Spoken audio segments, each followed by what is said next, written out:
vamos a exponer sobre fisiología respiratoria.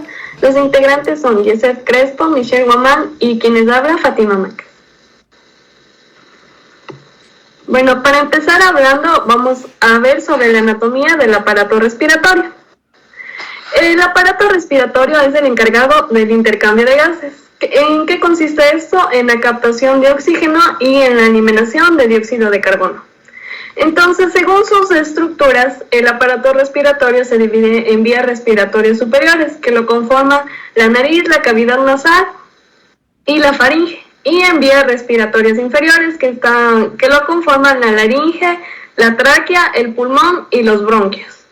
Pero según su función, el aparato respiratorio se puede clasificar en una zona de conducción, en la cual vamos a ver que está compuesto por las distintas estructuras o conductos que serían desde la nariz hasta los bronquios, y en una zona respiratoria que estaría conformada por el lobulillo respiratorio, el cual está conformado por el conducto alveolar, el saco alveolar, los alvéolos y el bronquiolo respiratorio.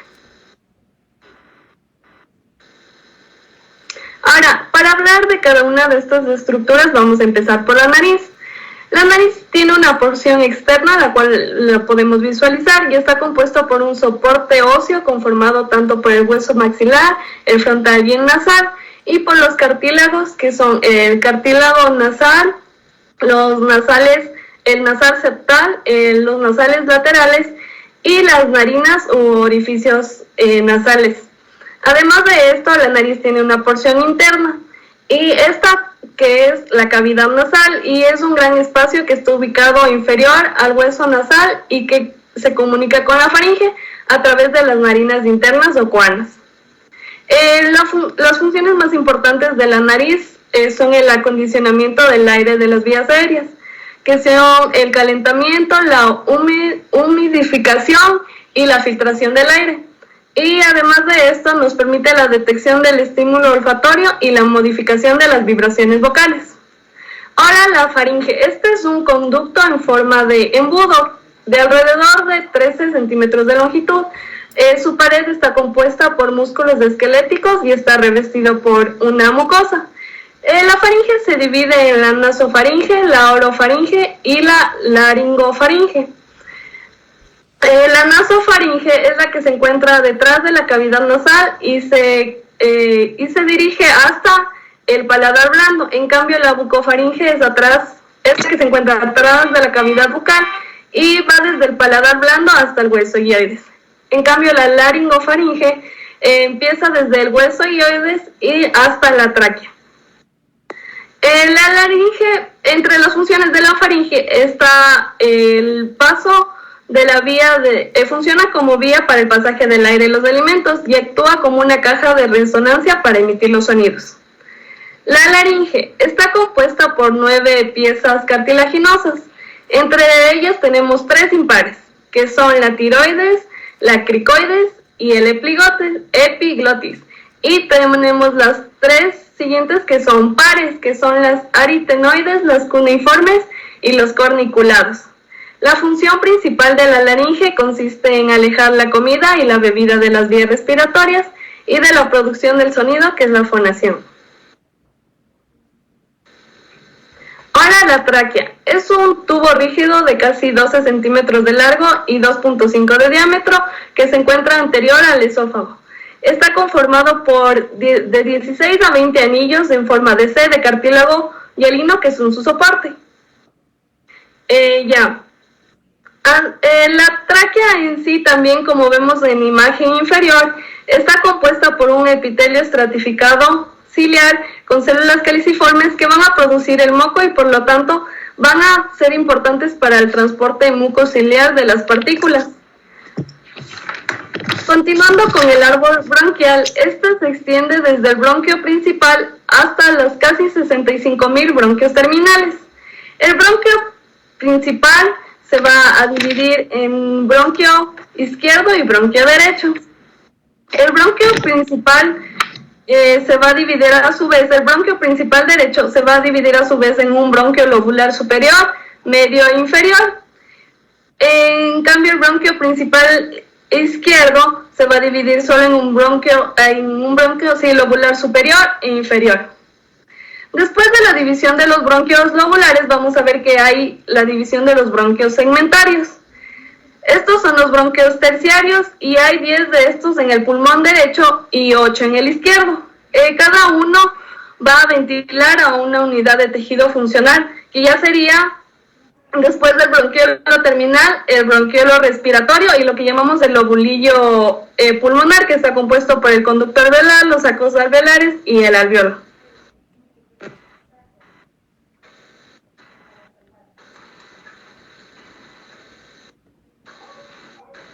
Ahora el pulmón es un órgano casi cónico con una base ancha y cóncava que descansa sobre el diafragma y con un pico romo llamado vértice que se proyecta ligeramente hacia arriba de la clavícula.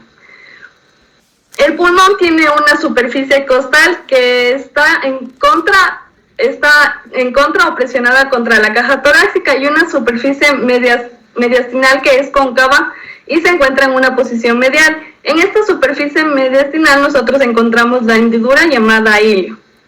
El alveolo, en cambio, es una bolsa de 0.2 a 0.5 milímetros de diámetro que está conformada por las células alveolares pavimentosas de tipo 1 que representan alrededor del 90% y de las células alveolares grandes tipo 2 o neumocitos tipo 2 que representan el 10% y son las encargadas de la secreción del surfactante. Ahora, para hablar de la respiración, debemos saber que doctora, este es un ciclo. Doctora, ¿dónde están los neumocitos tipo 1? En el alveolo. Ya, hay los neumocitos tipo 1 y los de tipo 2, ¿no es cierto? Ya, los de tipo 2, ¿en qué parte del alveolo están?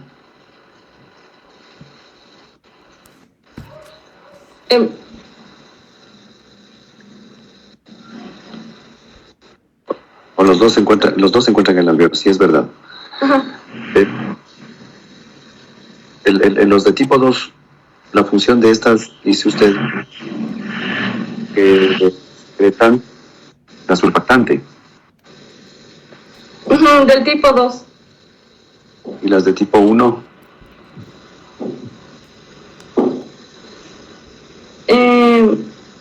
Son las encargadas de la estabilidad del alveolo en sí.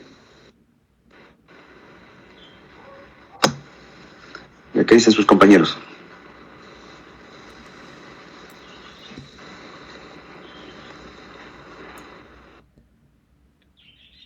Además del revestimiento, también se ocupa del intercambio gaseoso. Los de tipo 1. Sí. ¿Con qué otro nombre se les conoce a los neumocitos?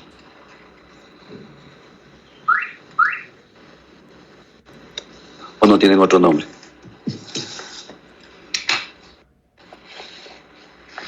Células epiteliales alveolares, doctor. Células epiteliales alveolares. Ya. Bueno, entonces hay los neumocitos tipo 1, tipo 2, ¿no es cierto? Las de tipo 1, decía el doctor Kevin, que participan en la difusión de oxígeno, ¿eso dice usted? Sí. Sí, doctor. ¿Janina dice lo mismo? Sí. ¿Qué dice el resto del auditorio? Doctor Alexis Young. Sí, Doc, estoy de acuerdo, que es, además de revestimiento, también se encargan del intercambio. Ya, doctora Adriana.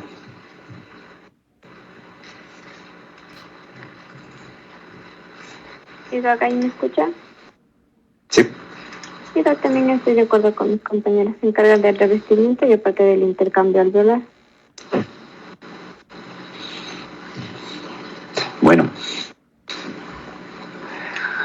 Bueno, siga, doctora.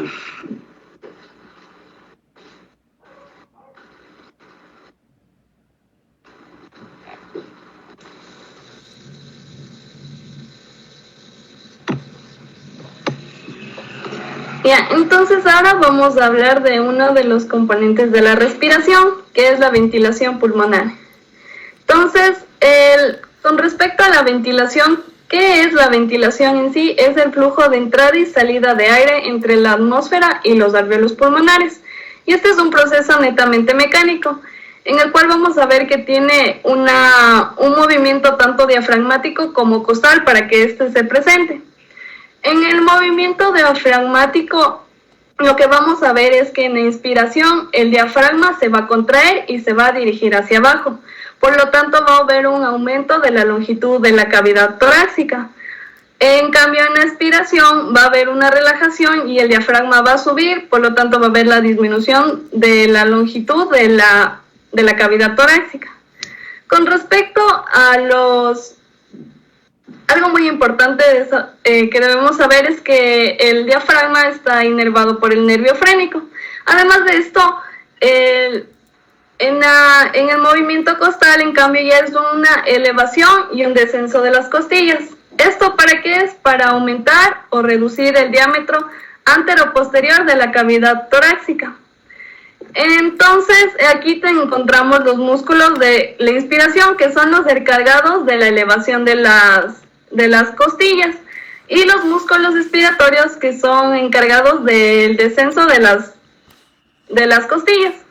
Entre los músculos inspiratorios del principal es los músculos intercostales externos. Además de esto, tenemos otros músculos que intervienen en inspiración, como es del esternocleidomastoideo, que eleva el esternón, los serratos anteriores, que elevan las costillas, y los escalenos, que elevan las dos primeras costillas.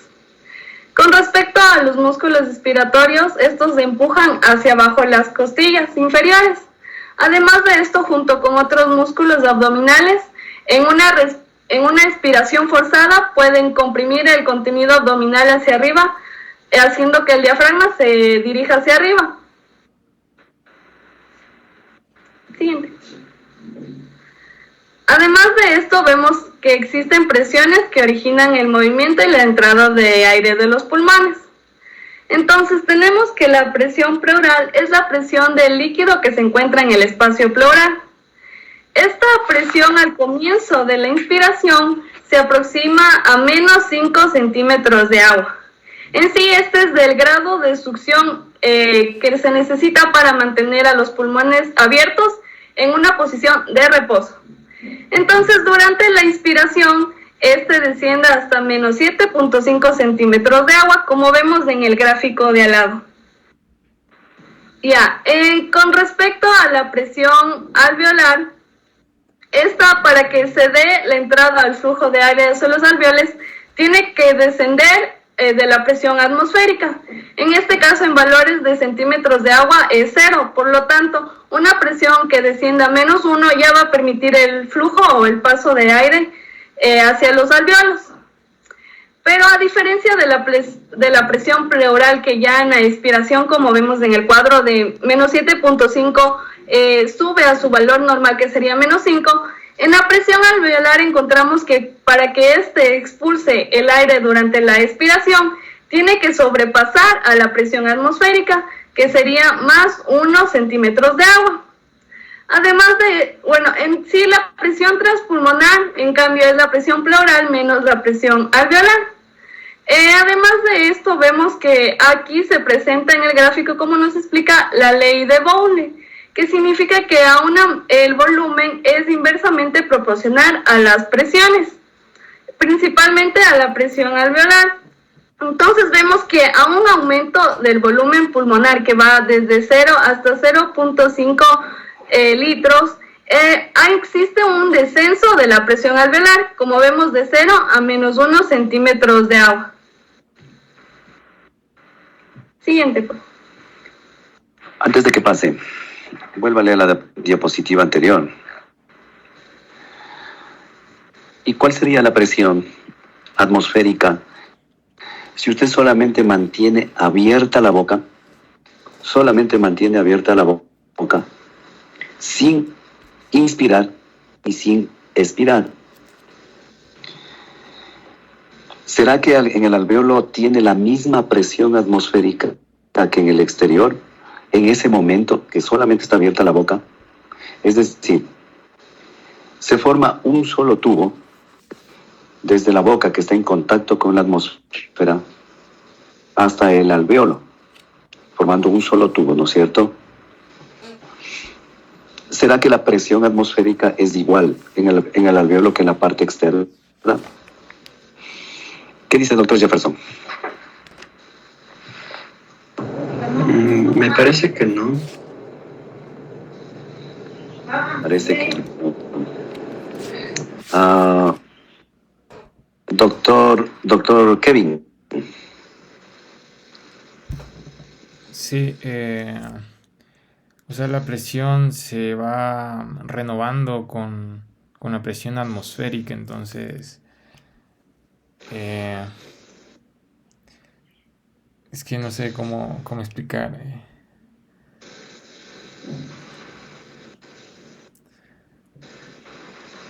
Se va renovando, dice. Es decir, o sea, se va intercambiando, ¿no? O sea, usted respira, expira, eso es renovar, ¿no es cierto? Usted lo que inspira, mete un poco de aire atmosférico, ¿no es cierto?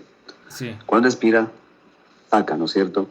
Con otra composición, con una mayor cantidad de CO2, es lo que me está queriendo decir posiblemente, con eso de renovación.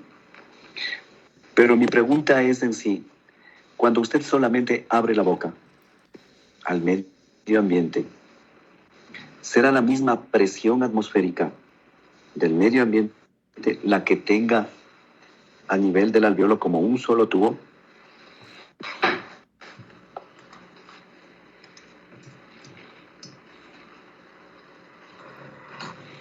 Doctor Luis Alfonso.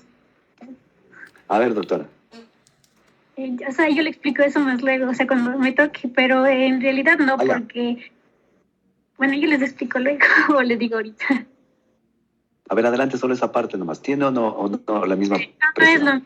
No es lo mismo, porque la presión que hablo, el aire que entra es como un aire seco, entonces necesita que se humidifique y hasta llegar a los alvéolos hay un proceso, entonces va a haber lo que es la pérdida, va a entrar 159 milímetros de mercurio de oxígeno y hasta llegar a los alvéolos solo llega ya 104 milímetros de mercurio.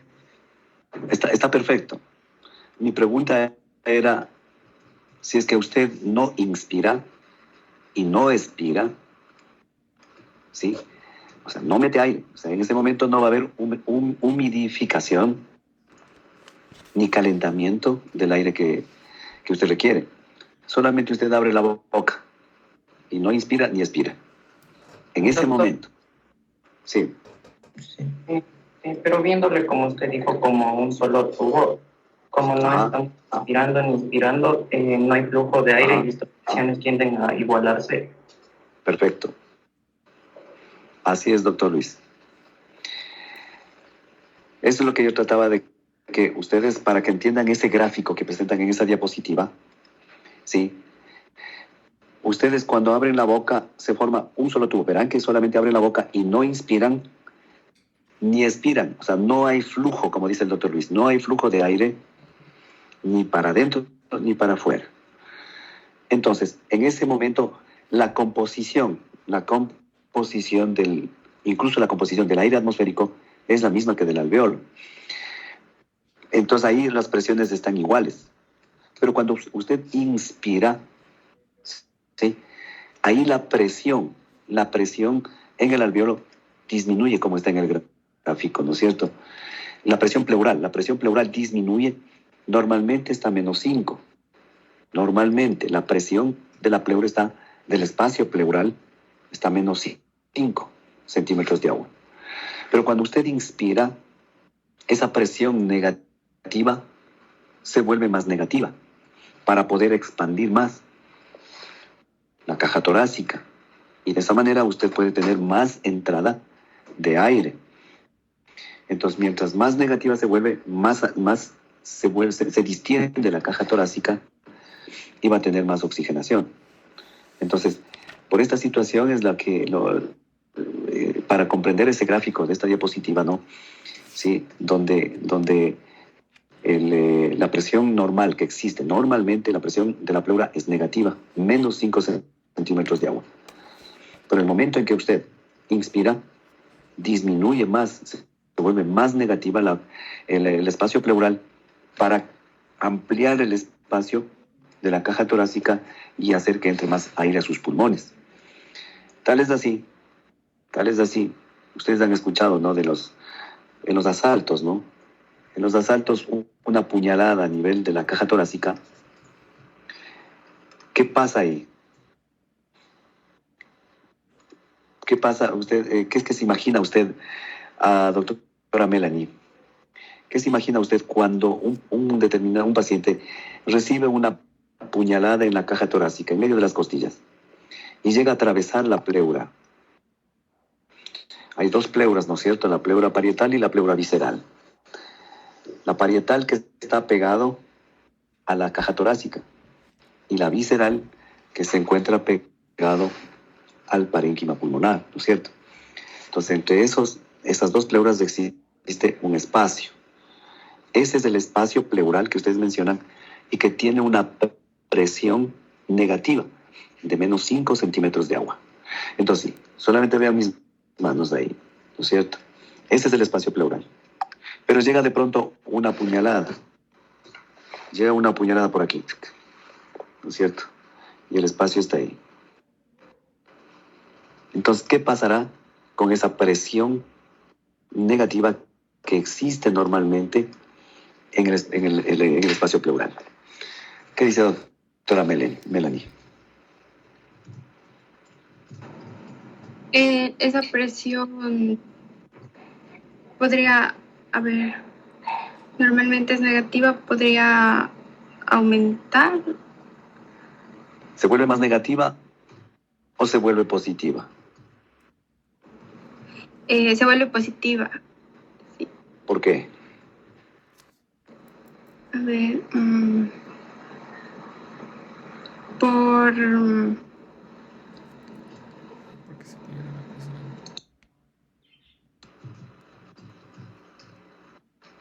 Que el aire atmosférico, ¿qué presión tiene? ¿Positiva o negativa? el aire atmosférico positivo. Es Ajá. positiva, perfecto. Ya, si tiene el aire atmosférico presión positiva, esta parte de acá, ¿no? Esta parte de acá es externo, está en contacto con la atmósfera, ¿no?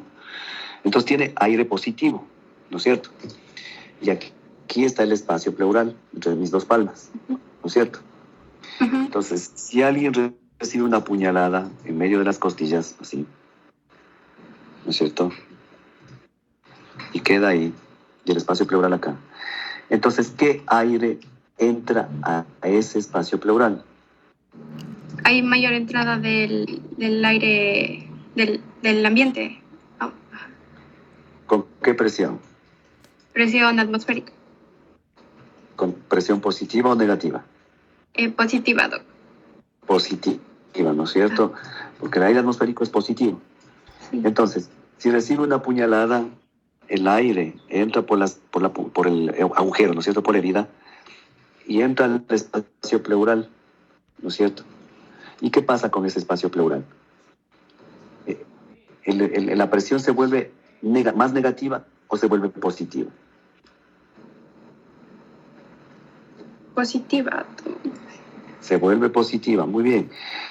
Porque existe mucha entrada de aire externo, ¿no es cierto? A ese espacio. ¿Y qué pasa con la pleura visceral y con el propiamente? Si entra aire o entra presión atmosférica positiva.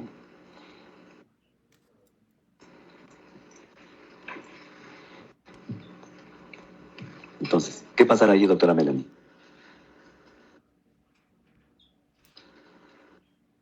¿No es cierto que entra aire atmosférico, aire positivo, presión positiva? Entonces, si hay presión positiva, Disminuye el volumen pulmonar. ¿Perdón? disminuye el volumen pulmonar, dice. Sí. ¿A cuál volumen se refiere?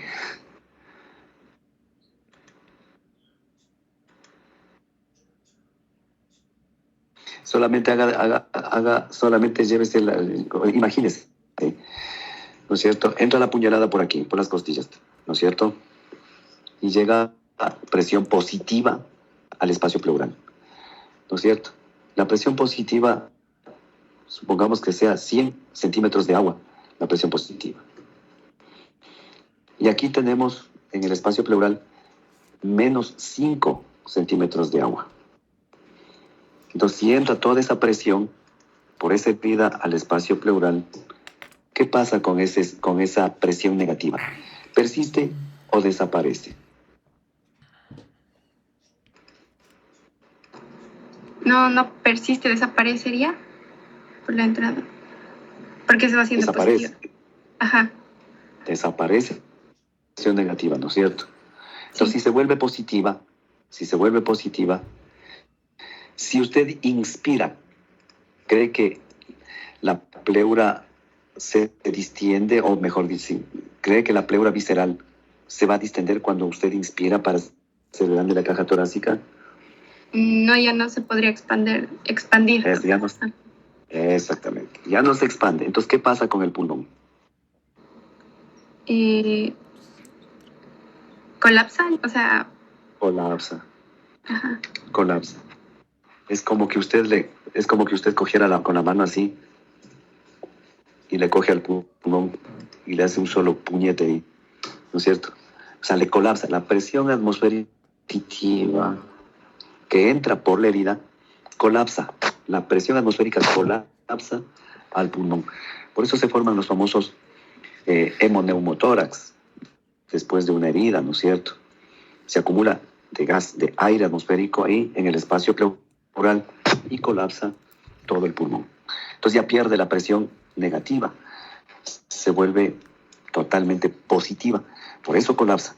El pulmón no colapsa por esta presión negativa, porque esa presión pleural que tenemos negativa, esa presión negativa es la que le atrae al parénquima pulmonar para mantenerle siempre distendida, para que podamos nosotros inspirar y expirar.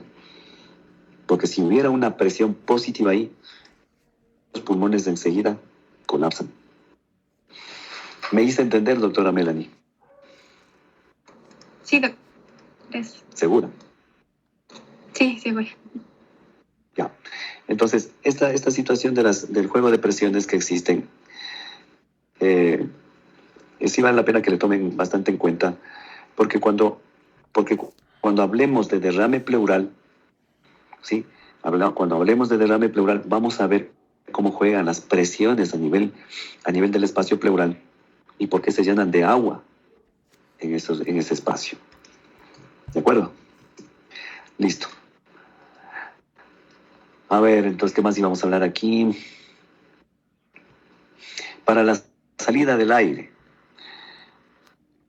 para que pueda el pulmón sacar todo el aire que ingresó, o sea, parte de la presión, parte del aire atmosférico, ¿no es cierto? Pero cuando llega a los alvéolos, los únicos gases que van a difundirse son el oxígeno y el CO2, ¿no es cierto? Son los dos únicos que se van a difundir por la concentración que tienen ahí. El resto se mantiene y luego es eliminado por los movimientos de la expiración, ¿no es cierto? Bueno, ya vamos a hablar después cuando hablemos de la hematosis a nivel de los alvéolos, ¿de acuerdo? Entonces, para que poder eliminar ese aire, entonces la presión ya no debe ser, la presión a nivel del alvéolo debe ser, como dice ahí, debe ser menos de 1 centímetro de agua para poder reducir la presión del aire atmosférico. Entonces disminuye la presión a nivel del alvéolo y puede eliminar el aire tranquilamente a través de los bronquios. Bueno, este es un juego de presiones, nada más. Continúe, doctora.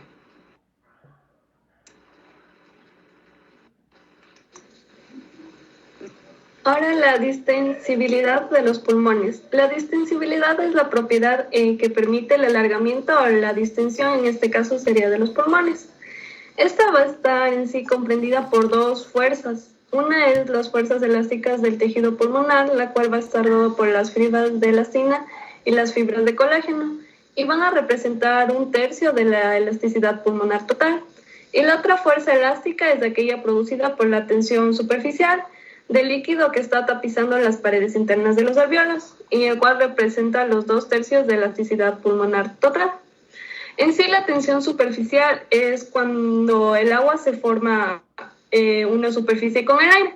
Entonces, por lo tanto, estas moléculas de agua de la superficie van a tener una atracción bastante intensa. Esta atracción va a ser tan fuerte que va a provocar una contracción del alvéolo, hasta tal punto que puede producir un colapso del alvéolo. Por lo tanto, este colapso lo que genera es una presión positiva en los alvéolos.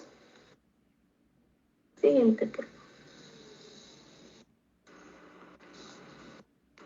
Ahora, para que esta distensibilidad de los pulmones, para que no se produzca un colapso de del alvéolo, está el surfactante, que es un agente activo de superficie en agua y está compuesto por fosfolípidos como el dipalmitoilfosfatidilcolina, apoproteínas de surfactante e iones de calcio.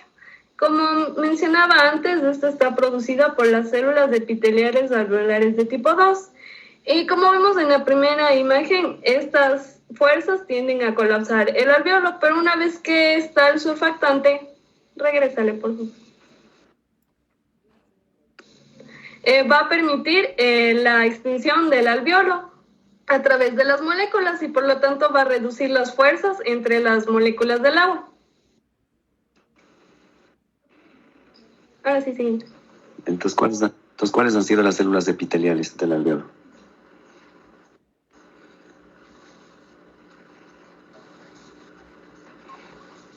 Las células epiteliales alveolares tipo 1.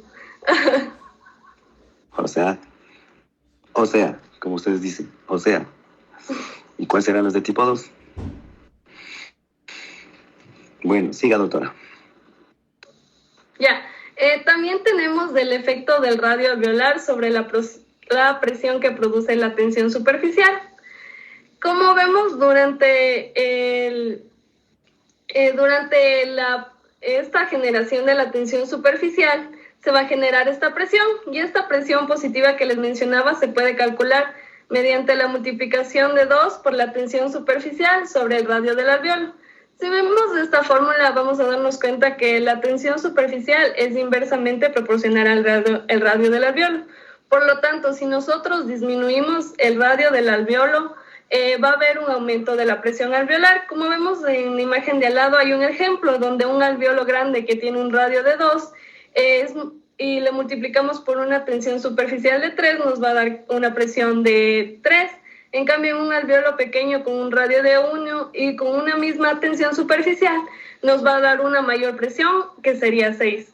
Además de esto, debemos saber que el flujo del aire se da de menor a mayor gradiente. Siguiente. Ahora, el efecto de la caja torácica sobre la expansibilidad pulmonar. En sí, para insuflar el sistema pulmonar es necesario casi el doble de la presión que para insuflar los pulmones de una manera aislada, o sea, solo los pulmones. Es por eso que en sí el sistema pulmón-tórax combinado solo necesita una presión de 110 milímetros sobre centímetros de agua, a diferencia del pulmón, que es del doble, con un valor de 200 milímetros sobre centímetros de agua. Con respecto al trabajo de la respiración, debemos saber que durante la inspiración es cuando los músculos respiratorios se contraen. Por eso, durante la inspiración solo se presenta el trabajo de la respiración. En sí, el trabajo de la inspiración va a presentar un trabajo de distensibilidad o elástico, que es el trabajo necesario para poder expandir los pulmones en contra de las fuerzas elásticas del pulmón y tórax. En cambio, el trabajo de resistencia tisular hace referencia al trabajo necesario para superar la viscosidad de las estructuras del pulmón, y el trabajo de resistencia de las vías aéreas es el trabajo necesario para superar la resistencia de las vías aéreas ante el movimiento de la entrada y salida hacia los pulmones del aire.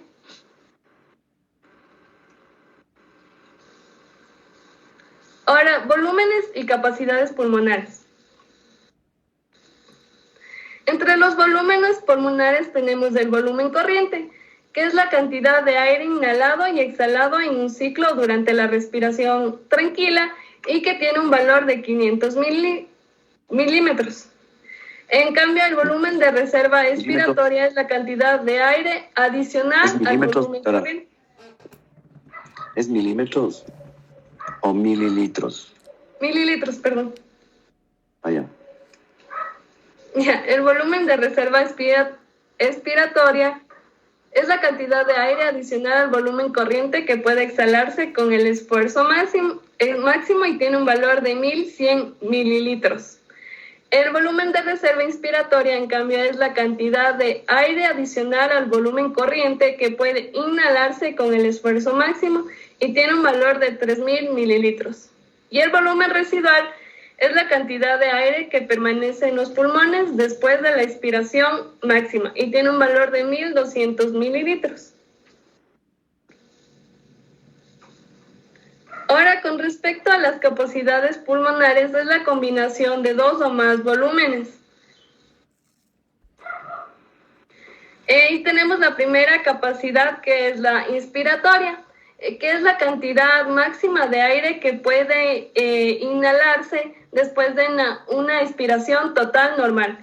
Y se puede calcular como el volumen corriente más el volumen residual inspiratorio, y tiene un valor de 3500 mililitros. Con respecto a la cavidad vital, es la cantidad de aire que puede inhalarse y luego exhalarse con el esfuerzo máximo. La respiración en sí es la respiración más profunda posible, y esta se va a dar a través de la suma del volumen residual inspiratorio más del volumen corriente más del volumen residual expiratorio, y tiene un valor de 4600 milímetros. Con respecto a la capacidad residual funcional, es la cantidad de aire que permanece en los pulmones después de una expiración corriente, y podemos obtenerla mediante la suma del volumen residual expiratorio y el volumen residual, y tiene un valor de 2300 mililitros. Y la capacidad pulmonar total es la cantidad máxima de aire que puede contener los pulmones, y es la suma de la capacidad vital más del volumen residual, y tiene un valor de 5800 milímetros. Una pregunta, doctora, o por cualquiera. ¿Es lo mismo residual que volumen de reserva? No, doctor. No. ¿No es lo mismo? Porque la doctora me está leyendo ahí todo que es volumen residual. ¿Es lo mismo que volumen de reserva? ¿Qué no me dice, doctora? ¿Por qué? Porque el volumen residual tiene que ver con el volumen que está en el espacio muerto. En cambio, el volumen, como por decir, el que está en los alveolos o en los conductos. Y el volumen de reserva, en cambio, es lo que queda almacenado, tanto en la expiración como inspiración. Ajá. Entonces, la doctorita ¿hay un error de entendimiento de esa situación? ¿Se confundió o qué pasó? ¿O solamente existe o solamente es un lapsus? A ver, entonces vamos a quedar claros. Como dice la doctora Samantha, ¿no es cierto? El volumen residual, como dice, cuando usted hable de residual, es un residuo, lo que queda. Porque existe un volumen residual dentro de los 4 volúmenes que existen, ¿no es cierto? Y es el espacio muerto, como menciona. Vuélvale a la diapositiva anterior, doctora.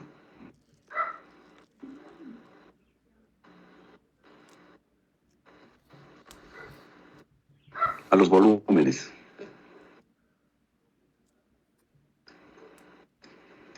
Doctora Fátima.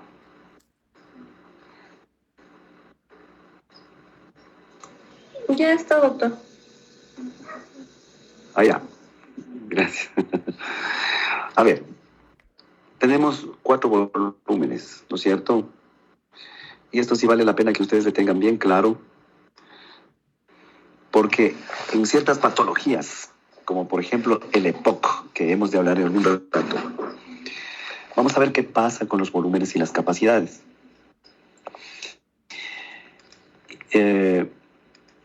Y quisiera que ustedes le entiendan bien qué es el volumen corriente, qué es el volumen de reserva inspiratorio, qué es el volumen de reserva expiratorio y qué es el volumen residual.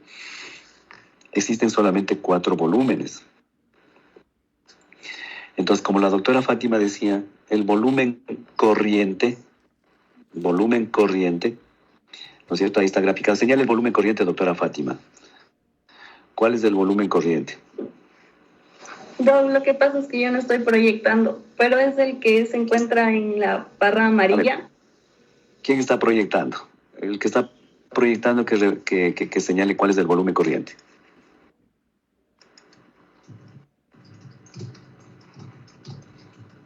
¿Quién está proyectando? Kevin. Sí, doc, pero estoy buscando la herramienta para el láser, pero no aparece. No le encuentra, ajá. Anteriormente sí le estaban señalando con el cursor, con el láser. Sí, bueno, me parece. Hasta que le encuentre el doctor Kevin. El volumen corriente es esa franja que está en amarillo, ¿no es cierto? Ese ondulado que se encuentra en la franja amarilla, todo eso es el volumen corriente. Es decir, lo que usted está haciendo ahorita. Inspirar, expirar. Inspirar, expirar. Ese es el famoso volumen corriente. Lo que están haciendo ahorita. El volumen de reserva inspiratorio, no es residual, verán. Es volumen de reserva inspiratorio. Es cuando usted realiza una inspiración normal. Inspiran normal y luego hacen una inspiración forzada sobre la inspiración normal. Es decir, ahorita usted está inspirando normal y hacen una inspiración forzada. Ese es el volumen de reserva inspiratorio y es lo que está en el espacio lila. Sí, es todo ese espacio, el volumen de reserva inspiratorio. Este es el famoso gráfico del Wheaton, ¿no?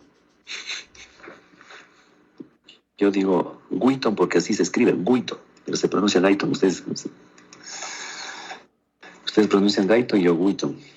Bueno, entonces, el espacio en lila es el volumen de reserva inspiratorio, es decir, usted respira sobre una inspiración normal.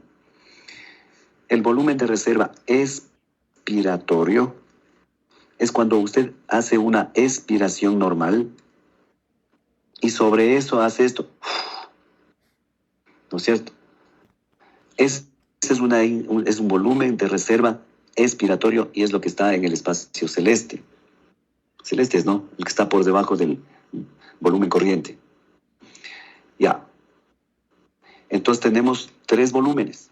El volumen corriente, volumen de reserva inspiratorio, volumen de reserva expiratorio. 3 volúmenes.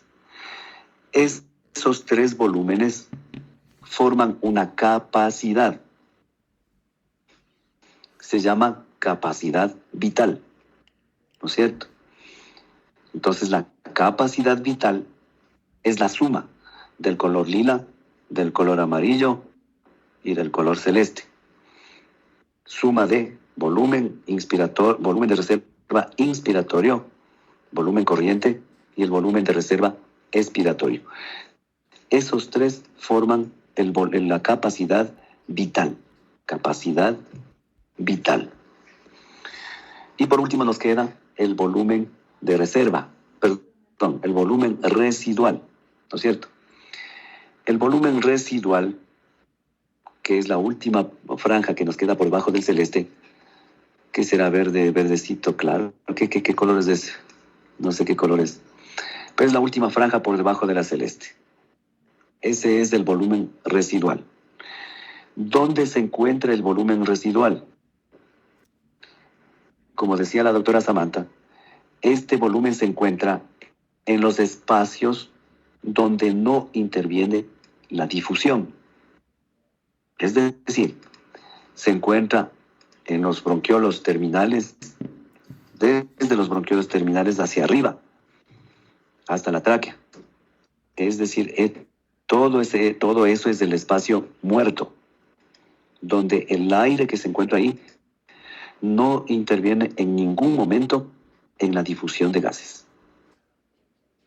¿De acuerdo? Entonces, y los cuatro, el volumen de reserva inspiratorio, volumen corriente, volumen de reserva expiratorio, más el volumen residual, los cuatro forman la capacidad total, capacidad pulmonar total. A mí lo que me interesa son estos cuatro volúmenes y estas dos capacidades. Los cuatro volúmenes que están viendo ahorita en la diapositiva y las dos capacidades que mencionaron en la siguiente diapositiva que ustedes ya vieron, ¿no es cierto? Entonces, estos cuatro volúmenes, esas dos capacidades son muy importantes para después, cuando hablemos de patologías pulmonares, ustedes entiendan qué es lo que pasa en esos momentos.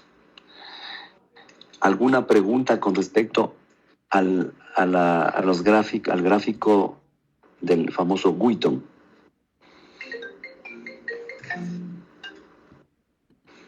Esos volúmenes No. son teóricos, ¿verdad? O sea, creo que hay una fórmula independientemente para cada persona con su peso, si hablamos de una espirometría. Bueno, sí, no va a ser la misma capacidad pulmonar total de un niño de 8 años que la suya, ¿no es cierto? Que ahorita me imagino que usted tiene 21, 22 años, debe tener usted, ¿no es cierto?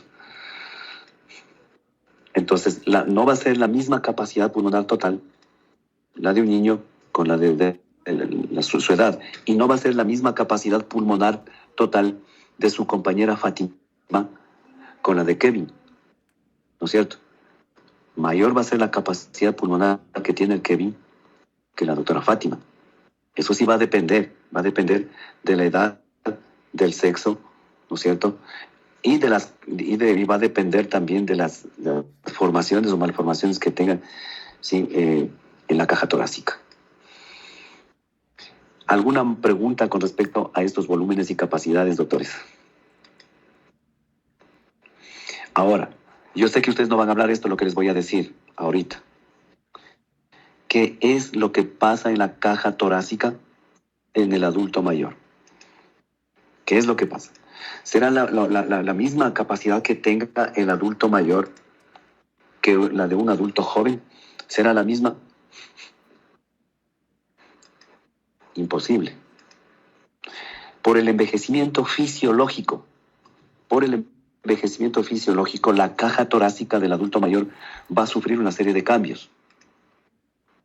Entre ellos, comenzando desde la parte externa de la caja torácica, a nivel de los huesos, comenzando desde de la parte anterior de la articulación, del esternón con el cartílago y del cartílago con la costilla.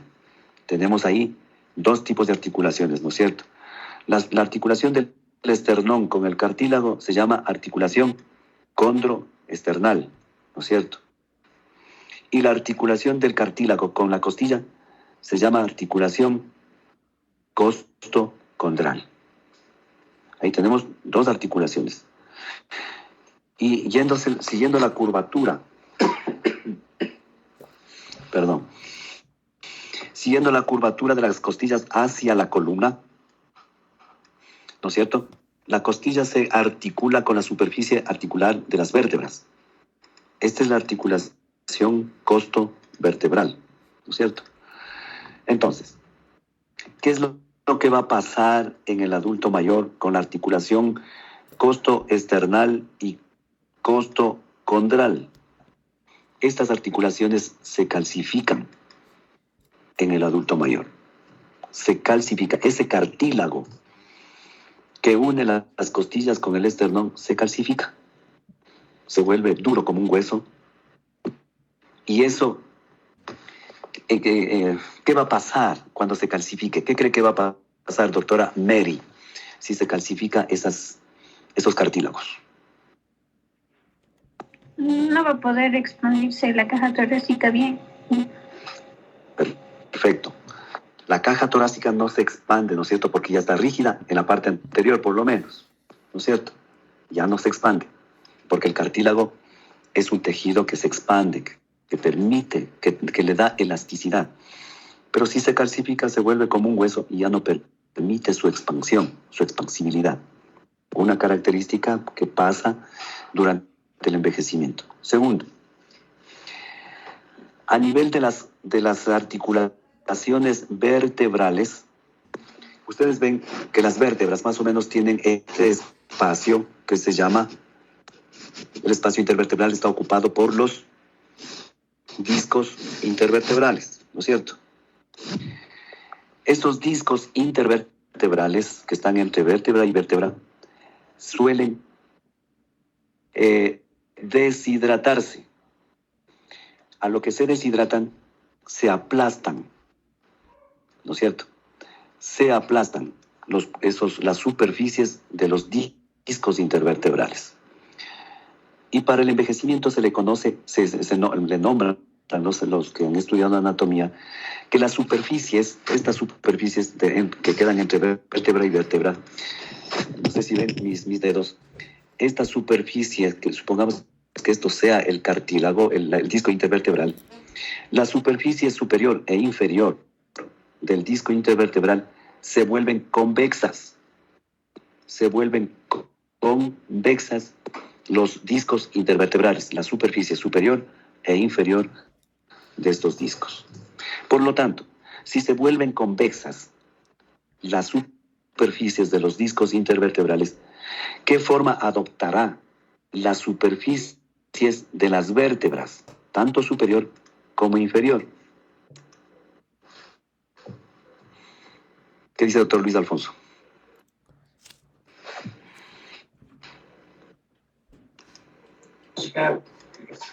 La forma de cómo se volvería la espalda. No la espalda, sino qué forma adopta las vértebras, las superficies de las vértebras. Si las superficies, yo digo, de los discos intervertebrales se vuelven convexas, la superficie, la cara superior y la cara inferior se vuelven convexas, ¿cuál será la curvatura que adopta las superficies o las carillas articulares de las vértebras? Cóncavas, perdón. Eso, cóncavas. Muy bien. Se vuelven cóncavas. Muy bien, doctor Luis. Sí, se vuelven cóncavas. Si se vuelven convexas, los discos de ley, las superficies de las vértebras se vuelven... Si se vuelven convexas las superficies de los discos intervertebrales, de ley, las superficies de las vértebras se vuelven cóncavas. Normalmente con el envejecimiento. Entonces, ¿qué va a pasar? Este es el espacio intervertebral. ¿Sí? Si se vuelven convexas, los discos en muchos de estos pacientes suelen inclinarse hacia adelante. Si están rectas, se inclinan hacia adelante, ¿sí? Y la inclinación hacia adelante, formando una joroba, la espalda, a esto se le conoce como cifosis, ¿no es cierto? Eso se llama cifosis. Entonces, normalmente muchos adultos mayores suelen tener esta deformación, la inclinación hacia adelante de los cuerpos vertebrales por aplastamiento, sea del disco intervertebral o sea del cuerpo vertebral. Entonces tiende a inclinarse hacia adelante y se forman las famosas cifosis fisiológicas. que se dan durante el envejecimiento. Entonces, el paciente se va a presentar así un poco jorobado, ¿no? Un poco jorobado. Entonces ya tenemos otro problema para la elasticidad de la caja torácica. Ya tenemos la calcificación adelante en el esternón. Tenemos el problema de la cifosis, ¿no es cierto? ¿Qué otro problema tenemos durante el envejecimiento? Que el parénquima pulmonar, ustedes saben que el parénquima pulmonar es elástico, como mencionó la doctora hace un rato, ¿no es cierto? El tejido pulmonar es elástico.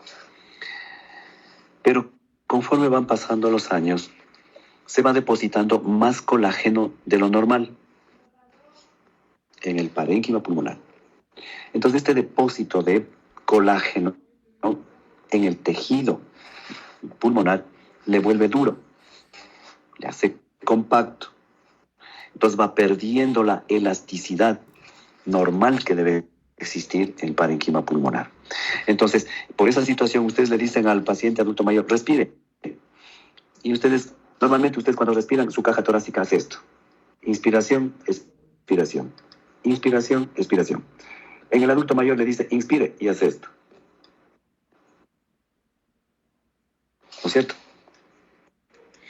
Entonces está limitada la elasticidad, tanto de la caja torácica como del parénquima pulmonar. Entonces, a más de esa situación, no sé si ustedes van a hablar, ¿qué tejido existe a nivel de la luz, de los bronquios, de los bronquiolos, hasta los bronquiolos terminales? ¿Qué tejido existe a ese nivel?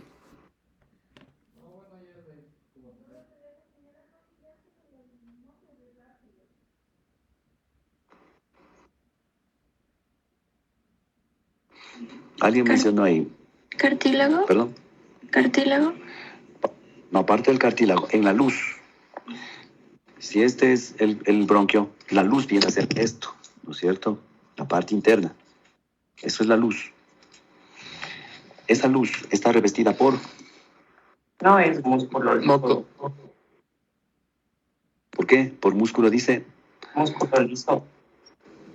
Tiene parte del músculo, pero la Tejido. mucosa. Tejido epitelial estratificado, cilíndrico, ciliado con células caliciformes. Perfecto. Ese es el tejido que tiene, o el tipo de ese tejido epitelial, o las células epiteliales estratificadas, ¿no es cierto?, que tienen cilios, ¿no es cierto? Esos cilios en los adultos mayores suelen aplanarse o desaparecen. Se aplanan o desaparecen esos cilios vibrátiles. ¿Para qué sirven esos cilios? Para movilizar las secreciones, ¿no es cierto? Normalmente se está produciendo secreciones y por eso nosotros hacemos y eliminamos, ¿no es cierto? Porque hay algo que está saliendo. La función de esos cilios es mantener limpios todo el árbol traqueobronquial. Pero en los adultos mayores sucede que estos cilios suelen aplanarse, se aplanan o desaparecen. Y por esa situación se acumulan secreciones en los adultos mayores, provocando a veces tos en forma crónica y que no lo pueden dejar. Aparte de que el reflejo de la tos disminuye en los adultos mayores. Eso favorece más la acumulación de secreción en ellos y que sean más propensos a padecer de problemas bronquiales, hasta neumonías. Correcto. Eso es lo que quería. Y con respecto a los volúmenes y capacidades, ¿qué es lo que pasa en el adulto mayor con respecto a los volúmenes y capacidades? Bien que me puso ya otra vez la diapositiva. Fíjense, doctores, que hablamos hace un momento, los 3 volúmenes que formaban una capacidad. Los 3 volúmenes formaban la capacidad vital. En el adulto mayor, la capacidad vital disminuye. La capacidad vital disminuye, pero a expensas de que aumenta el volumen residual. Entonces, no se olviden esto, doctores. La capacidad vital, que está formado por los 3 volúmenes, disminuye normalmente en el adulto mayor. Pero el volumen residual aumenta. ¿Sí? Entonces, ¿cuándo desaparece ese volumen residual? Porque normalmente la capacidad vital está jugando, ¿no es cierto? Sale, entra el volumen, la capacidad vital. Pero el volumen residual siempre permanece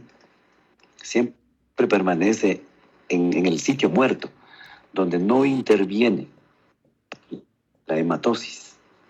¿Cuándo desaparece ese volumen residual? Doctora Lisset.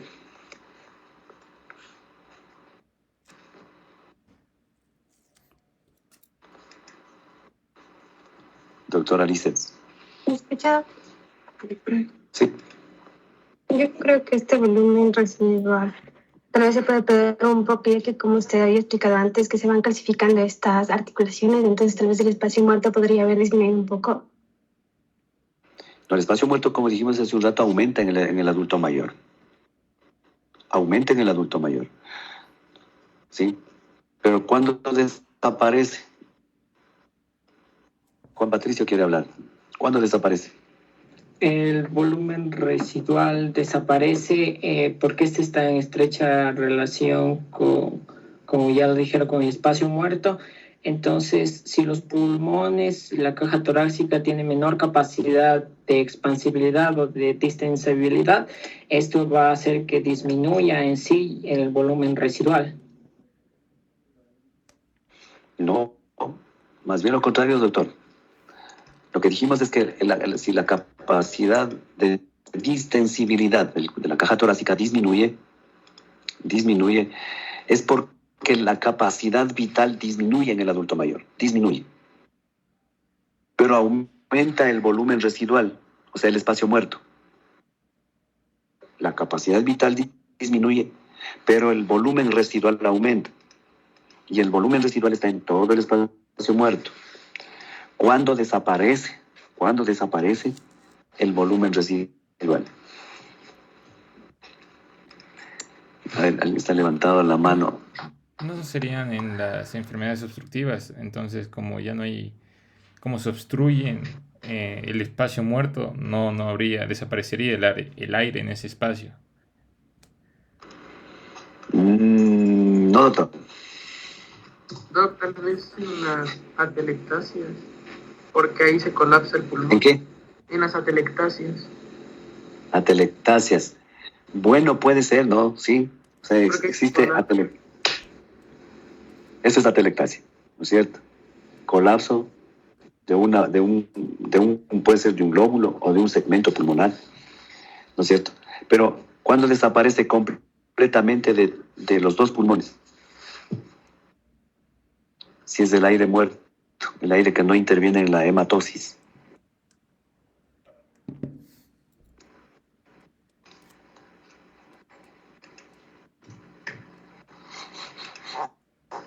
Cuando ya se fue con San Pedro, doctor.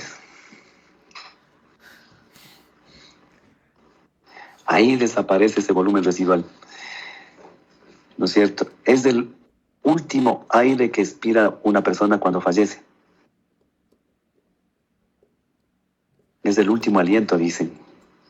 Ese es el volumen residual, el que se fue ahí, el último aliento de vida que dio la persona. Ese es el último, ese es el volumen residual. Salió ese aire, se quedó sin nada, en ningún sitio, en ninguna parte del pulmón, el aire atmosférico, peor el aire alveolar. ¿Sí? Entonces ahí desaparece el volumen residual. Entonces, el volumen residual aumenta y disminuye la capacidad vital. Por esa situación es que los adultos mayores tienen este problema de la expansibilidad, ¿sí? Ya no tienen mucha distensibilidad pulmonar porque está disminuida la capacidad vital por los cambios fisiológicos que les acabé de mencionar. ¿De acuerdo? ¿Alguna pregunta, doctores?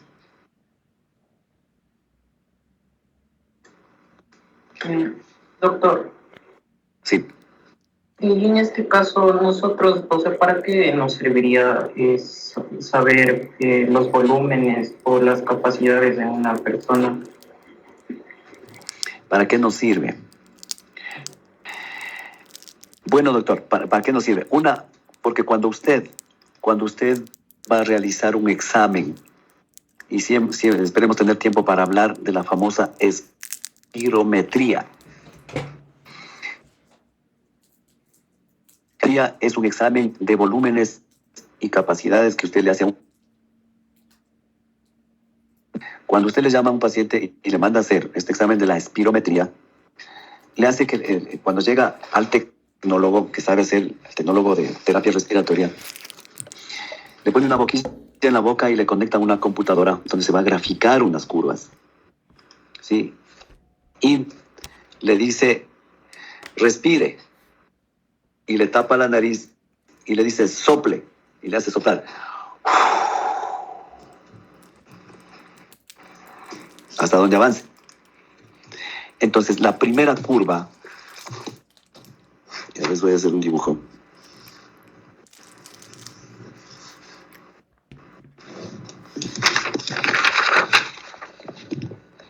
A ver, ¿dónde estoy? Ahí.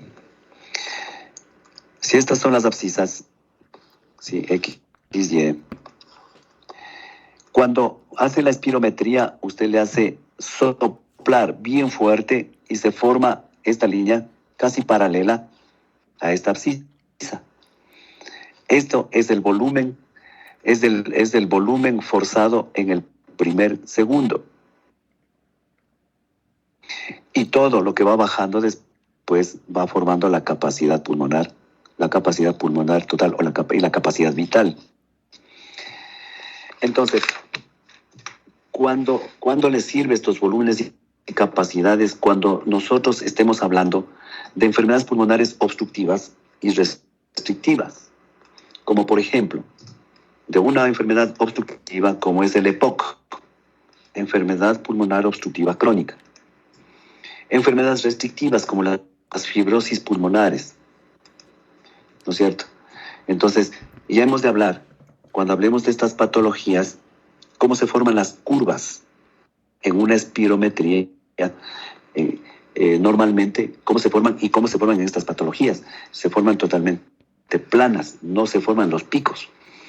¿Sí? Ya hemos de hablar de espirometría en el momento oportuno en estas patologías. Entonces, nos sirve para eso, doctor, para decir que se trata de un proceso obstructivo, de un proceso restrictivo, es decir, no hay suficiente volumen o capacidad vital que nos esté entrando, ¿no es cierto?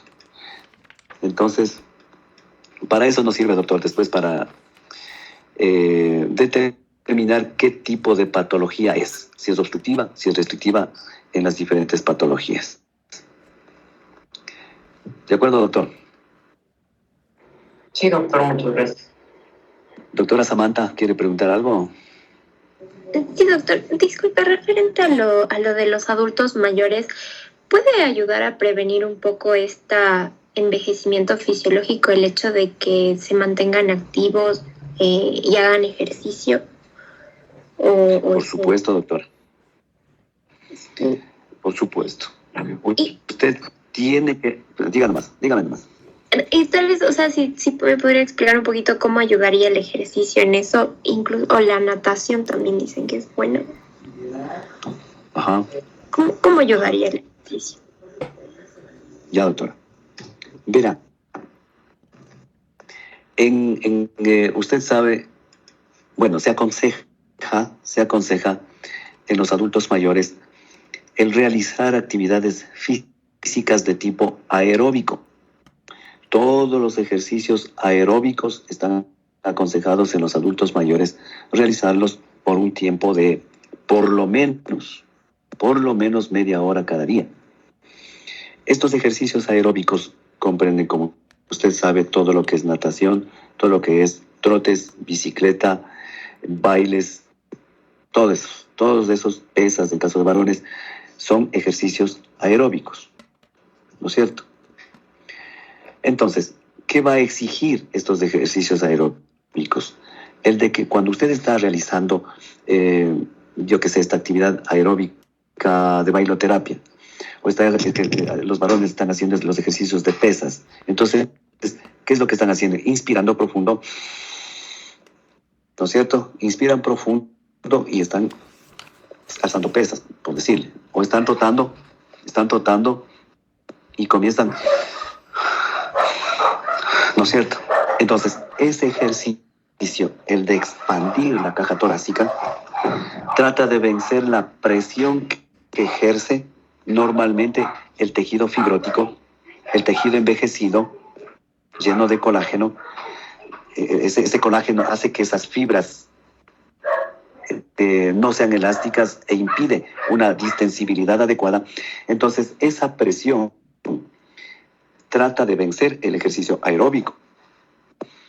Por eso es que nosotros aconsejamos, el ejercicio es muy importante en todas las personas, desde ustedes hasta los adultos mayores, ¿sí? Más en adultos mayores porque su caja torácica está endurecida, y si metemos aire a presión, vamos a tratar de ese endurecimiento, a tratar de aflojar algo por lo menos, y que algo aprovechemos recobrando la elasticidad, ¿no es cierto? Entonces, ese es lo que nosotros debemos propender a hacer, las actividades físicas en ellos. Por eso es importante, doctor. Y sí podemos recuperar algo. Y puede comprarse el incentivómetro, ¿sí? Ese aparatito plástico que tiene 3 bolitas para aspirar y expirar. El incentivómetro es un aparatito que nos ayuda mucho a recuperar la capacidad pulmonar, ¿sí?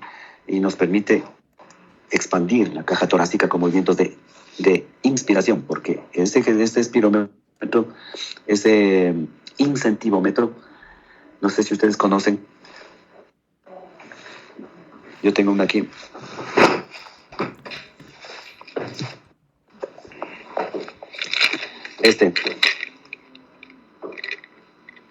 ¿Sí? Entonces, lo que hay que hacer con los pacientes es este ejercicio, ¿no? Simplemente así. Entonces, ustedes que hagan estos ejercicios con los adultos mayores, van a ayudar muchísimo a conservar una buena oxigenación, una buena capacidad vital en ellos. Y me olvidaba decirles, por esta reducción de la capacidad vital en los adultos mayores, por eso oxigenan ellos menos que un adulto joven. Normalmente ustedes saturan 92, 93%, hasta 94% o más. Pero un adulto mayor en reposo, podemos aceptar normalmente la saturación desde 85, 86 para arriba. Normalmente. Pero si en usted le pongo el oxímetro y marca 87, algo está pasando con usted, adulto joven. Pero si un adulto mayor le pongo el oxímetro y me marca 86, 87, es normal en ellos. ¿De acuerdo? Por esta disminución de la capacidad vital y aumento del espacio que ocupa el volumen residual. ¿Sí me hice entender esto, doctores? Si alguna cosa está media todavía oscura, ustedes me dicen para aclararles más. Bueno, vamos. Siga, doctora.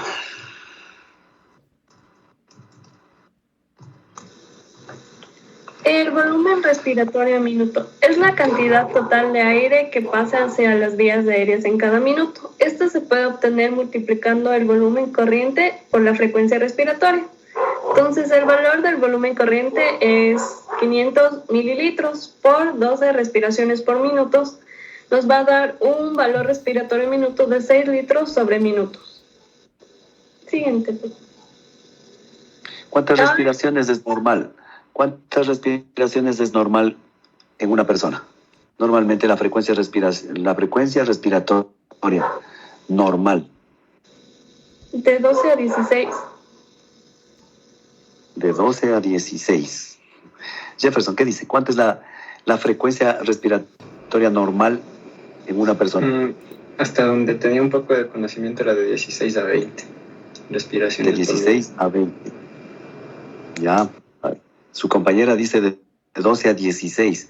Doctora Adriana, ¿cuánto le dijeron en semiología que era la respiración normal, la frecuencia respiratoria? 15 a 20 respiraciones por minuto. 15 a 20 respiraciones. Janina. De 12 a 18, doctor. De 12 a 18. Todos tenemos diferentes criterios, ¿no? De acuerdo al profesor que hayamos tenido en nuestra vida. Bueno, como estándar, tenemos una frecuencia respiratoria que va entre 16 y 20 respiraciones por minuto. 20 y 16 respiraciones por minuto. Ahora, los adultos mayores tendrán la misma frecuencia respiratoria, o tendrán menos, o tendrán más. ¿Qué dice John? Doctor John Alexis. Deben tener menos. No, o sea, es Deben menor. tener menos. ¿Por qué? ¿Por qué? Explique por qué. A ver,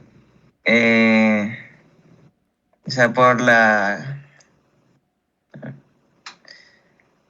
Yo creería que debido a la disminución de la capacidad, de la capacidad vital, por inspirar menos debido a ese aumento del volumen residual. Entonces, eso creería yo, que por ende disminuye las frecuencias. Parece lógico, ¿no, doctor? Disminuye la capacidad vital, disminuiría la frecuencia respiratoria. Así dice usted. Sí, así más o menos lo entendí. A ver, solamente quiero que razone, doctor John. Ya, está bien. A ver, si disminuye la capacidad vital, ¿eso qué quiere decir? ¿Que existe más o existe menos entrada de aire? Si hay disminución de la capacidad, hay menos entrada, menos inspiración, según. Hay menos entrada de aire, menos entrada y menos salida, ¿no es cierto? Porque el espacio muerto, el volumen residual está aumentado, ¿no es cierto? En el adulto mayor. Eso. Entonces, si existe menos entrada de aire y menos salida, si existe menos entrada de aire, en esa entrada de aire va oxígeno, ¿no es cierto? Entonces, si existe menos entrada de oxígeno, ¿usted cree que la persona, el adulto mayor, va a respirar menos? No, o sea, dígame. Ya le entendí. Sí, o sea, entiendo que... Sí, ya lo entendí. Que debería respirar más para compensar la pérdida de la capacidad vital o sea, la disminución de esa capacidad vital. Y para oxigenar y mantener la homeostasis, digamos, pues debería inspirar más y así mantener un equilibrio. Eso es lo que ahorita caigo en cuenta. Exactamente, doctor. ¿No ve que aumenta el espacio muerto? Lo que no interviene en la hematosis. Disminuye la capacidad vital, que es del volumen corriente, volumen inspiratorio, volumen expiratorio. Si disminuye eso, es que está entrando poco aire. Y si entra poco aire, la persona, ¿cómo se siente? Angustiado. Por lo tanto, debe aumentar la frecuencia respiratoria. Pero el adulto mayor, mucha gente cree y dice que normalmente debemos tener entre 12 y 20, dicen algunos, entre 12 y 20 respiraciones por minuto. Y en el adulto mayor jamás se puede dar una frecuencia respiratoria de 12, de 13, de 14, de 15. Siempre va a estar entre 16 y 20 respiraciones por minuto. Siempre. Porque jamás puede disminuir la frecuencia respiratoria por lo que le acabo de mencionar, doctor. ¿De acuerdo? Entonces, por eso, porque le preguntaba a la doctora esa situación de la frecuencia respiratoria, por eso les aclaro esta situación. Ustedes mismos contarán en cuánto respiran en un minuto. A menos que sea atleta A menos que sea atleta como Rolando Vera, como Jefferson Pérez, como el ciclista, ¿cómo se llama? El carchense. Bueno, el Carapaz, ¿no es cierto? A menos que sean deportistas de élite, la frecuencia cardíaca baja y también disminuye la frecuencia respiratoria. Ahí sí. Pero como nosotros no somos de élite, entonces debemos estar respirando dentro del margen normal, que es de 16 a 20. Contarán ustedes, contarán a sus padres cuánto de frecuencia respiratoria tienen, para que vean quién está mintiendo. ¿No es cierto? Ya, listo, doctor. Siga, doctorita. Ya, la ventilación pulmonar es la velocidad a la que llega el aire a los alvéolos, específicamente por las zonas de intercambio gaseoso, como es los conductos alveolares, los sacos alveolares, los alvéolos y los bronquiolos respiratorios. Entonces, para hablar de esta ventilación pulmonar, tenemos que hablar sobre el espacio muerto, primeramente el anatómico, que es el aire que respiramos y no realiza intercambio gaseoso. A diferencia del espacio muerto fisiológico, que esta es la suma del espacio muerto anatómico y cualquier espacio muerto alveolar patológico que puede existir. En el caso que pueda existir un espacio muerto alveolar, el espacio fisiológico puede aumentarse 10 veces de cantidad del espacio muerto anatómico. Entonces, el volumen normal del espacio muerto anatómico es de 150 mililitros. Por lo tanto, si una persona inhala el volumen corriente, que su valor era 500 mililitros, y le resta este volumen del normal del espacio muerto, que es 150 mililitros, entonces la persona solo va a ventilar en los alvéolos 350 mililitros de oxígeno. Siguiente. La ventilación alveolar por minuto es el volumen total del aire nuevo que entra en los alvéolos y zonas adyacentes de intercambio gaseoso en cada minuto. Entonces, esto lo obtenemos multiplicando la frecuencia respiratoria por la cantidad de aire nuevo que entra a las zonas de intercambio gaseoso. En este caso, la frecuencia en Guyton le toma con el valor de 12 respiraciones por minuto. Y la cantidad de aire nuevo que entra a las zonas es la resta del volumen corriente menos del volumen muerto anatómico, que nos daría un valor de 4.200 mililitros sobre minuto. En el Guyton está esto de 12 respiraciones por minuto, ¿no? Ajá. Bueno, es que ellos son gringos, ¿no? Son gringos. Entonces por eso han de respirar así menos. Pero nosotros como latinos, como ecuatorianos, no tenemos esas frecuencias respiratorias. Y si encuentran alguno de esos, avisarán que respire 12 veces por minuto, 12, 13, 14 por minuto que respire, me avisan. Pero que no sea atleta de élite, ¿verdad? Ya, vamos. Ya, yo les voy a hablar sobre la circulación pulmonar. Nosotros vamos a encontrar dos tipos de circulación en el pulmón, una de bajo flujo y de alta presión y otra de alto flujo y baja presión. La primera va a irrigar a lo que es la tráquea, el árbol bronquial, el tejido de sostén, la adventicia y de las venas y de las arterias pulmonares. Decimos que es de bajo flujo debido a que el espesor de los vasos es pequeño y la presión es alta porque se originan de la aorta torácica. Ya, en cambio, los de alto flujo y de baja presión, esta va a ser la encargada de llevar sangre venosa del organismo hacia los capilares alveolares y tiene una baja presión porque viene de las arterias y venas pulmonares.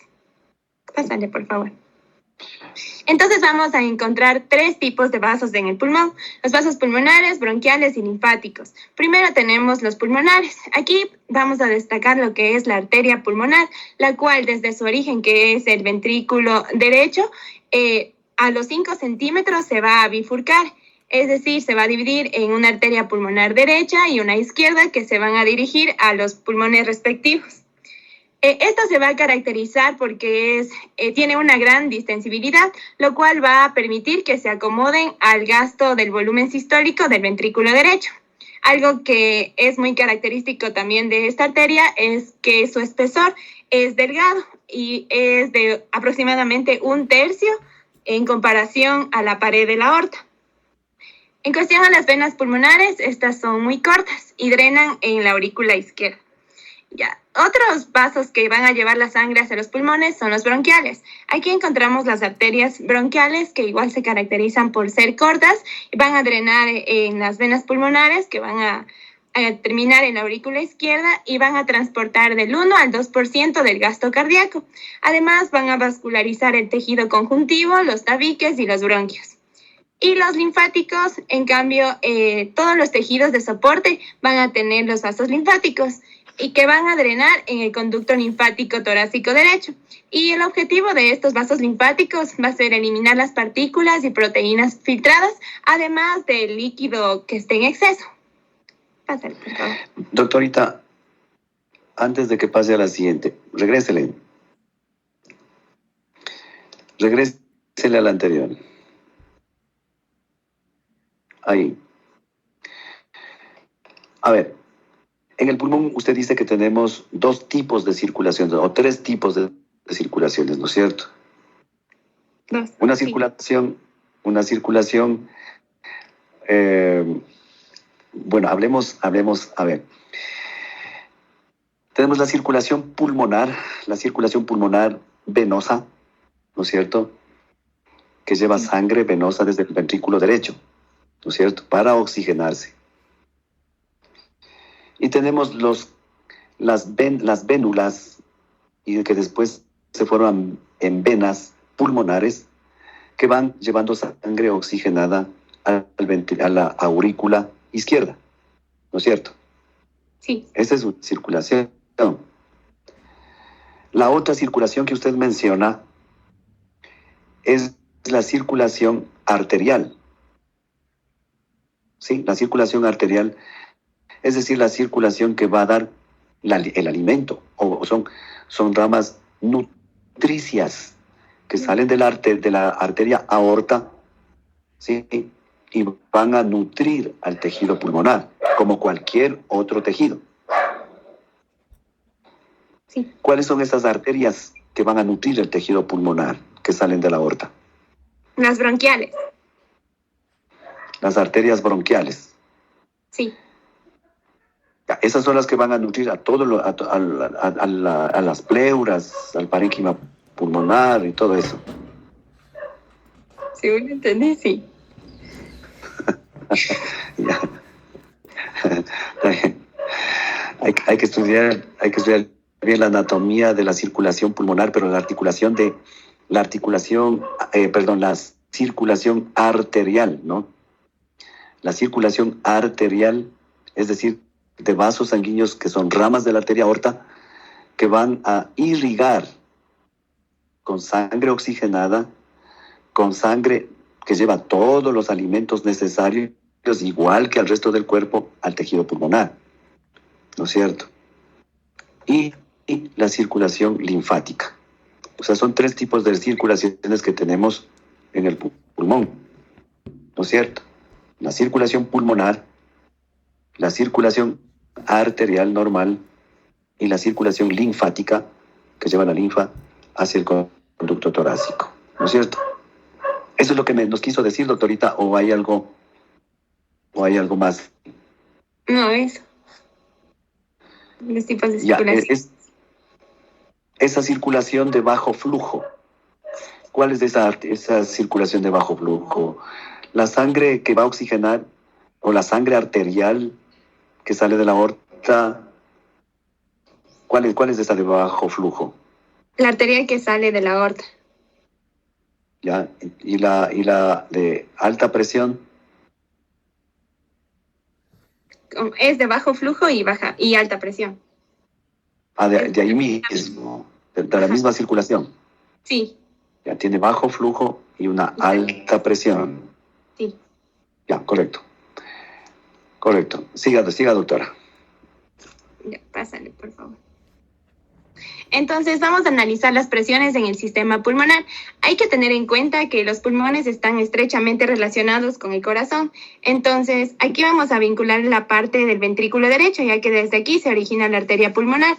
Durante una presión sistólica, cuando se da la sístole, en el ventrículo derecho vamos a tener una presión de 25 milímetros de mercurio.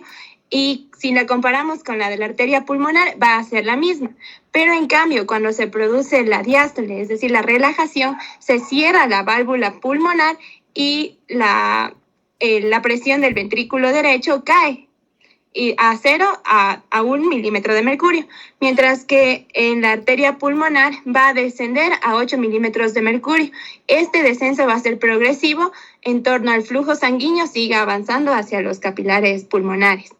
Además, en la arteria pulmonar vamos a encontrar una presión pulmonar media, que es la diferencia entre la presión sistólica y la presión diastólica, y corresponde al valor de 15 milímetros de mercurio. Estas son las presiones arteriales, pero también en el pulmón vamos a encontrar otras presiones, que es la presión capilar pulmonar, que va a ser la media entre el extremo arterial y el extremo venoso. Y como ya mencionó antes mi compañera, el valor es de 7 milímetros de mercurio.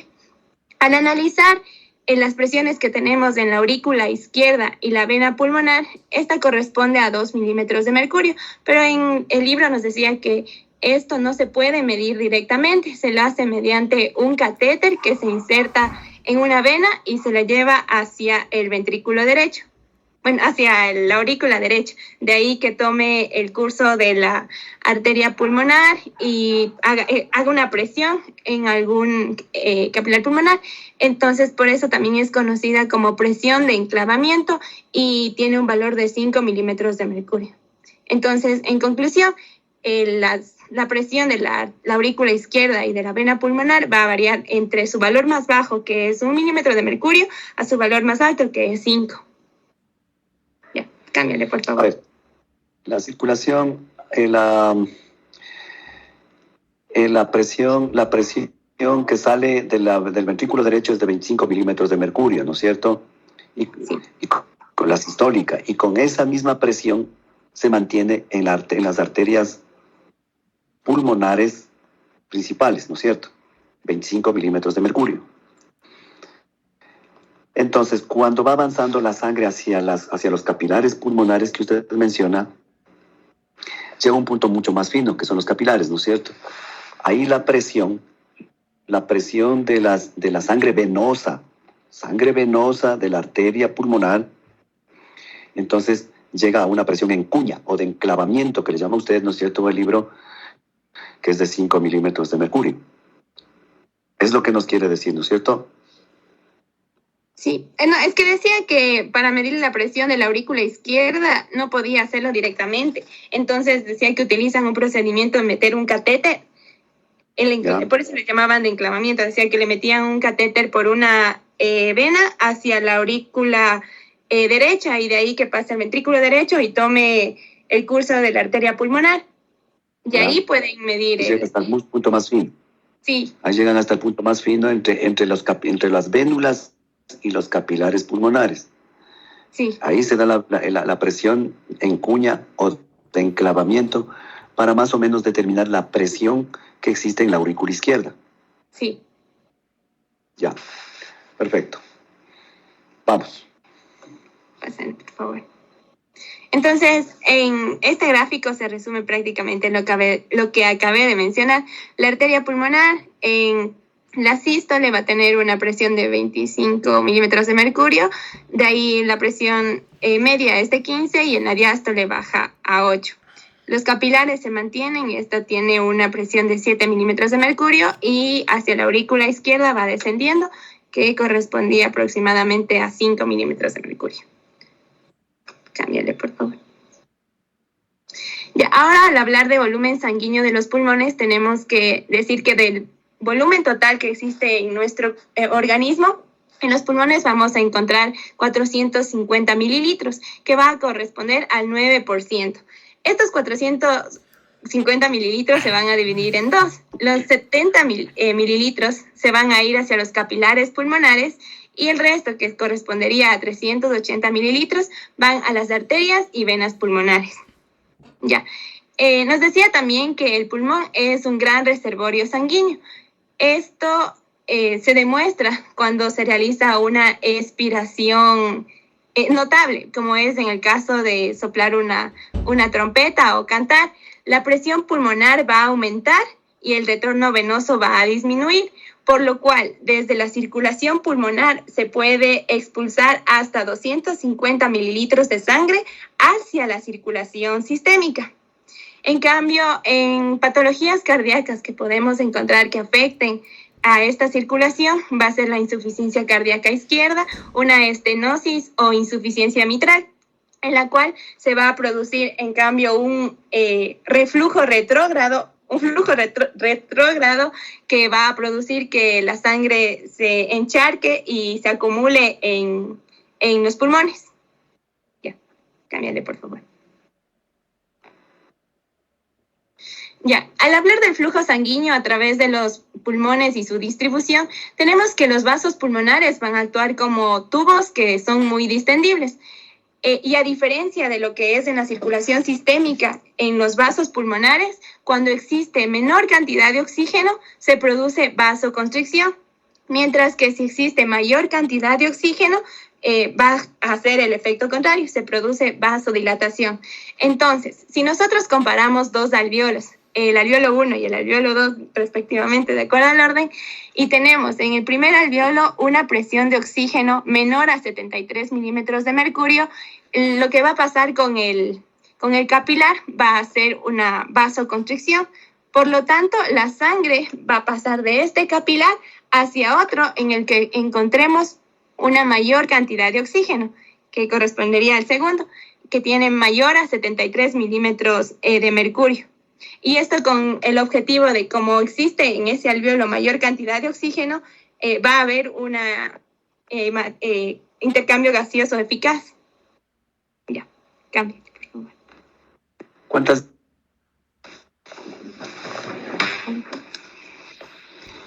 Bastantes. Mande. ¿Cuántas diapositivas les falta? Sí, bastantes. Bastantes. Ya, bueno, espera.